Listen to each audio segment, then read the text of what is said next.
আমি এত বিকার গ্রস্ত সকালে এক কথা তো বিকেলে এক কথা তো রাজকে মাসকে মান্দার প্রেমে হইয়া মাথার এমন যাওয়া গেছে কথাগণ ঠিক যাবে একবারে সব গেছে এখন কিছু কথা কমছে বাজেট করছে কইলা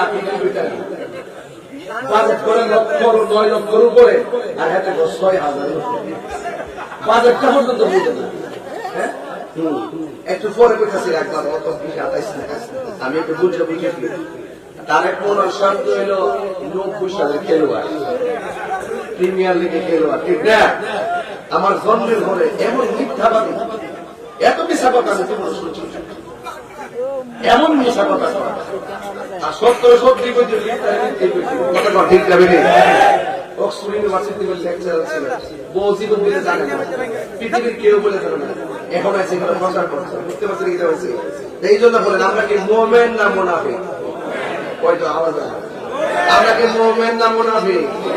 তো মুমিনের সাহস কি অর্থের সাহসটা সৎ সাহসের দাম আসেনি এই যে আমি যে একটা কথা কই আমি কি বাইরে থেকে গাড়ি সরে রয়েছি কেটা কিটা করবো এটা হলো আমার টাইম আছে আমি হক কথা তবু প্রয়োজন ইমাম আলী মোকামের মতন কারবালার প্রান্তরে শহীদ হয়ে যাবো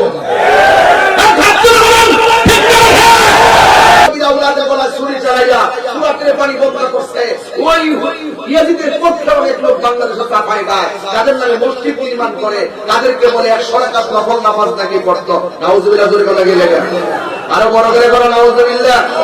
তাহলে সেই ইয়েজিদের সঙ্গে আমাদের কোনো সম্পর্ক আছে আরে গতকালও তো আমি যখন রাস্তা দিয়ে যেতেছিলাম মাহফিলে হঠাৎ করে দেখলাম মোবাইলের মধ্যে একটা ভিডিও আসলো খুব সুন্দর ওয়াজ করে কণ্ঠটা খুব ভালো তখন তাকে প্রশ্ন করা হলো আমরা কি এজিদকে খারাপ বলবো তিনি বলতেছেন না এজিদকে খারাপ বলা যাবে না আমরা কি এজিদকে কাফের বলবো তিনি বলতেছেন না এজিদকে কাফের বলা যাবে না আপনারা বলুন এজিদ কি ভালো না খারাপ এই আওয়াজে পারি না ভালো না খারাপ